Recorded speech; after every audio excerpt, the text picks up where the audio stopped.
All right, everyone. So in this video, we'll go over how to add the Bollinger Bands to your chart, as well as how we use them. So let's go to the indicators tab right here in the menu.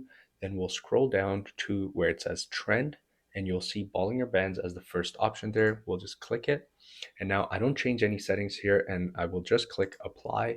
And there we go. So now we get the Bollinger Bands, the three bands right here on our chart. So basically the way that we look at it is when the market crosses above the top band, that is a good indication of the market being overbought. So too much buying has happened, and we would be looking for a short position or a sell trade. And we can see that exactly happening right here. As soon as we crossed over, look at how far down we came.